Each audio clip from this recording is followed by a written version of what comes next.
इसके पहले वाले टॉपिक में सिविल डिसोबीडियंस को लेकर हम लोगों ने चर्चा किया था कि महात्मा गांधी ने उन्होंने 11 डिमांड्स किया था और उन्होंने एक अल्टीमेटम दिया था कि अगर आप इस 11 डिमांड्स को पूरा नहीं करते हैं तो हम सिविल डिसोबीडियंस को शुरुआत कर देंगे, लॉन्च कर देंगे। और उसी के माध्यम से उन्होंने नमक सत्याग्रह किया था। मैंने ये भी बताया था कि आखिर उन्होंने नमक सॉल्ट मार्च ही क्यों किया, सॉल्ट लेने के पीछे उनका क्या उद्देश्य था।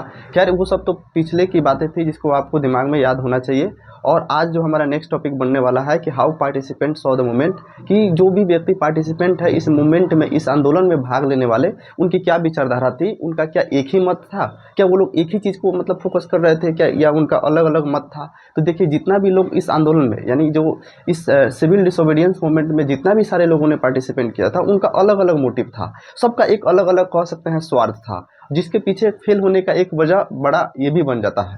ठीक है, तो हम देखेंगे कि एक एक करके कि कहाँ पे कौन लोग किस तरीके के सोच से, किस स्वार्थ के कारण इस मूवमेंट में, इस आंदोलन में पूरा जोर शोर से इन्होंने क्या किया है, हिस्सा लिया है। तो पहला हम देखते हैं कंट्री साइड में। देखिए देहात, कंट्री साइड का मतलब हो गया देहात। देहात में जो था ना, जो अमीर जो किसान थे, रिच पीजेंट्स कम्युनिटीज, जितने भी अमीर किसान जो थी, और कहाँ के ज़्यादातर जो मतलब गुजरात के जो पट्टीदार है और उत्तर प्रदेश के जो जाट है लोग, ये लोग ज़्यादा मूवमेंट्स में ये लोग मतलब बढ़ चढ़ कर हिस्सा लिए हैं। लेकिन ये लोग आखिर हिस्सा क्यों ले रहा है, इसका हिस्सा मतलब ये लोग पार्टिसिपेट करने के पीछे इनका रीज़न क्या है। तो इनका सबसे बड़ा मेन रीज़न होता है कि इनके पीछे जो हाई रेवेन्यू का जो एक टैग लगा दिया गया था, हाई रेवेन्यू इनके ऊपर, ज़्यादा आपको टैक्स देना है, ज़्यादा आपको रेवेन्यू देना है। तो ये अंग्रेजों से चिढ़े हुए थे, जिसके कारण इनको लगता था कि अगर हम सिविल डिसोबीडियंस मूवमेंट में भाग लेंगे तो ये हाई रेवेन्यू से हम लोग को क्या मिल जाएगा, छूट मिल जाएगा। ये जो गवर्नमेंट का जो रेवेन्यू है, जो कर है, जो टैक्स कह सकते हैं, जिससे इन लोगों को क्या मिल जाएगा, मतलब मुक्ति मिल जाएगी।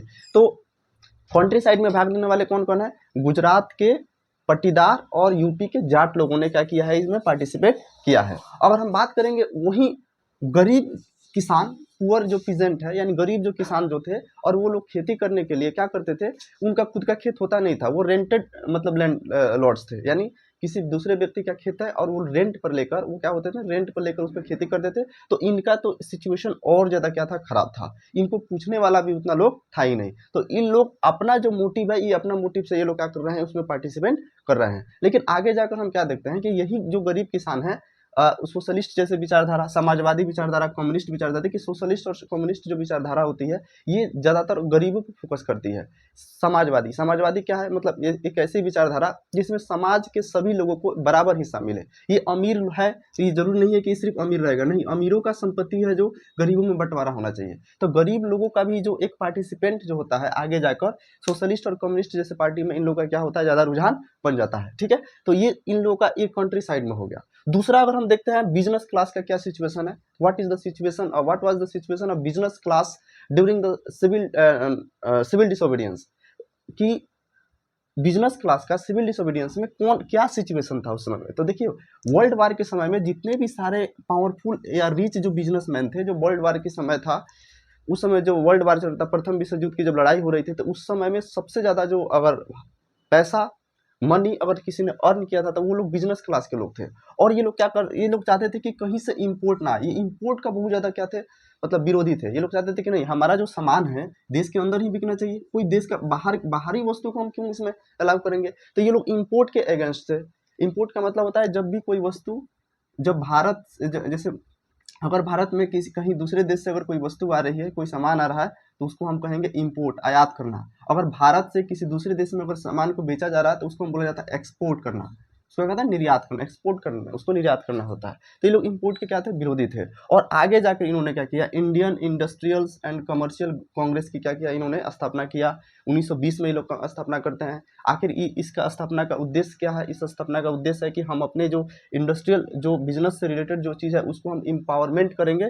ठीक है, और एक आगे जाके देखेंगे FICCI का भी गठन होता है 1927 में। ठीक है, federal of the Indian chamber of committee and industry, ये इस 1927 में गठन होता है। कौन कौन थे, पुरुषोत्तम ठाकुर और GD बिरला थे, इनका जो संस्थापक वगैरह कह सकते हैं। इनके मेन जो बिजनेसमैन है यही लोग हैं। ठीक है, और यही जो लोग हैं, ये लोग जो है ये क्या कर रहे हैं, जो सिविल डिसोबीडियंस मूवमेंट है उसके लिए ये लोग क्या कर रहे हैं, फाइनेंस कर रहे हैं।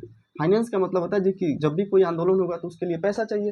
बिना पैसा के लिए आंदोलन हम उतना सुदृढ़ रूप से हम लोग नहीं कर सकते हैं। तो जो आंदोलन जो हो रहा था, तो वो लोग फाइनेंशियल असिस्टेंस कर रहे थे। कौन लोग, ये जो बिजनेस क्लास है लोग, ताकि हाँ हम लोग उसको करेंगे तो ये सब चीज़ क्या होगा, जो इम्पोर्ट वाला जो सिचुएशन है इससे हम लोग क्या करेंगे, बचेंगे, और हमारा ही देश में हमारा जो बिजनेस का जो लेवल होगा और क्या होगा, वो ग्रोथ होगा। तो ये जो चीज़ है बिजनेस क्लास का सिचुएशन था। अच्छा, तीसरा चीज़ क्या हो गया, इंडस्ट्रियल वर्किंग का क्या सिचुएशन होता है।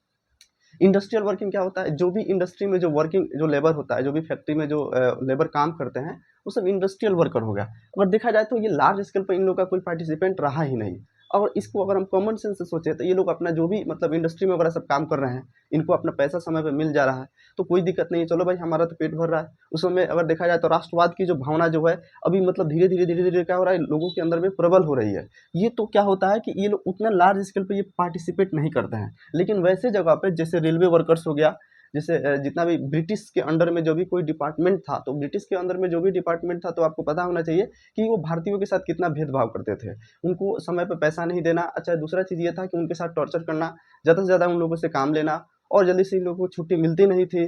तो इसके वजह से क्या होता था, रेलवे वर्कर्स का भी कुछ-कुछ यहाँ कहीं-कहीं जगह पे मतलब इंडस्ट्रियल वर्कर्स का मतलब क्या देखने को मिलता है, मतलब आंदोलन देखने को मिलता है, जो कि 1930 में हुआ था। फिर 1930 में देखा जाएगा छोटा नागपुर के रीजन में यहाँ के जो मजदूर है, यहाँ के जो जितने भी लेबर क्लास के लोग हैं, गांधी जी के समर्थन में, गांधी जी के समर्थन में कि ये लोग क्या करते हैं, हजारों लोग क्या करते हैं, गांधी जी की टोपी पहन के, और ये इस चीज़ को दिखाने की कोशिश करते हैं कि हम लोग क्या कहें, इस आंदोलन को सपोर्ट कर रहे हैं, इस आंदोलन में हम लोग गांधी जी के साथ है। जैसे आज की राजनीतिक पार्टियां क्या करती है, जैसे कि कोई भी पार्टी हो, बीजेपी कांग्रेस जो भी हो, तो वो लोग अपना कैप के माध्यम से वो अपने जो भी उनका जो फॉलोअर्स होते हैं तो उनका कैप पहन लेते हैं, जैसे मोदी जी का कैप, चाहे कांग्रेस का कैप, जो भी होता है उनका कैप पहन के, और ये लोग चीज़ दिखाने की कोशिश करेंगे कि नहीं हम लोग इस पार्टी का क्या करते हैं, समर्थन करते हैं। तो वहाँ भी उसी समय में वही था, हजारों जो लेबर थे गांधी जी की टोपी पहन के वो लोग क्या होते हैं, रोड पे उतर आते हैं, और इस माध्यम से वो अपने आंदोलन को क्या करते हैं, सुदृढ़ करते हैं। ठीक है, और नेक्स्ट एक और चीज़ बन जाता है, वुमेन का क्या सिचुएशन था, ये वुमेन का, औरत का भी इसमें भागीदारी रहा था।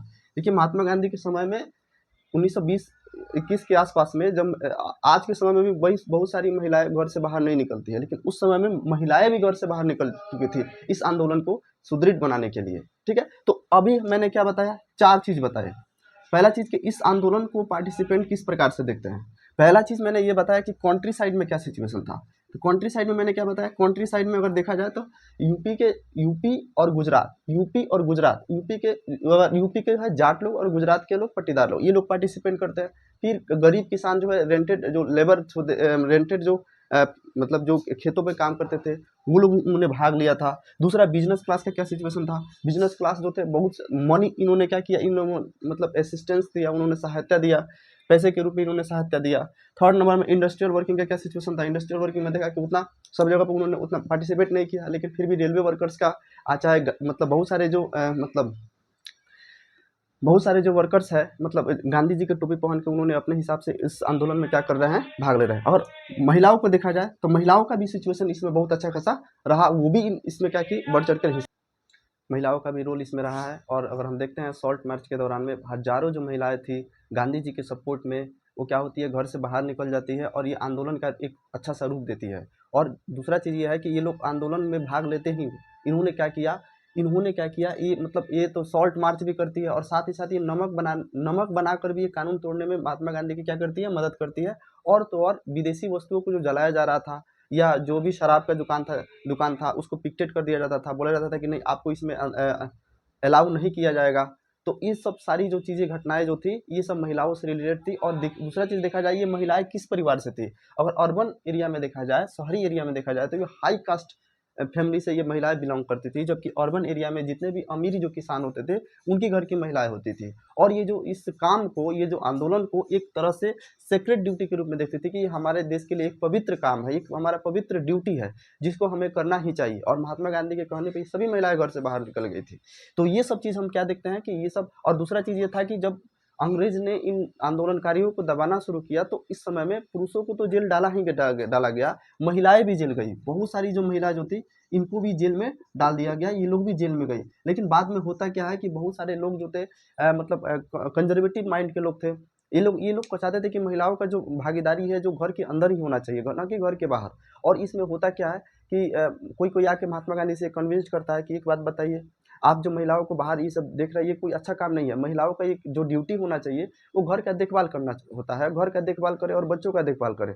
इसमें बस वो उस चीज़ में मतलब समझिए वो उस चीज़ के लिए परफेक्ट है, ना कि बाहर। लेकिन बहुत सारे लोग ये भी कह रहे थे कि नहीं, महिलाओं को भी बाहर आकर और पुरुषों के साथ कंधे से कंधे मिलाकर इस आंदोलन में भाग लेना चाहिए। तो कई सारा इसमें मत था, जो कि हम लोगों ने इस आज के टॉपिक में क्या किया, हम लोगों ने डिस्कस किया। फिर नेक्स्ट वीडियो में मैं बनाकर बताऊंगा कि आगे इसका क्या होता है, कैसे चीज़ें बदलती है, इसका लिमिट्स क्या होता है, और इस तरीके से धीरे-धीरे करके हम इस टॉपिक को क्या करेंगे, पूरा कवर करेंगे। तो आज का टॉपिक मैं आशा करता हूँ कि आप लोगों को समझ में आया होगा, और आपको किसी भी प्रकार का इससे रिलेटेड किसी प्रकार का क्वेश्चन से अगर दिक्कत हो तो बेझिझक आप लोग कमेंट बॉक्स में पूछ सकते हैं। और दूसरा चीज़ ये है कि इस टॉपिक से जितने भी सारे क्वेश्चन बन सकते हैं, मैं उस क्वेश्चन को टेलीग्राम में, मतलब मैं, मेरा जो चैनल है आपको डिस्क्रिप्शन में मिल जाएगा, वहाँ पे मैं इसका पूरा क्वेश्चन मैं क्या करूँगा, डाल दूँगा, वहाँ से आप लोग बना लीजिएगा। और दूसरा चीज़ है कि इसका जो मतलब विस्तृत जो नोट है, आप लोगों को भी मैं प्रोवाइड करा दूँगा। Thank you so much.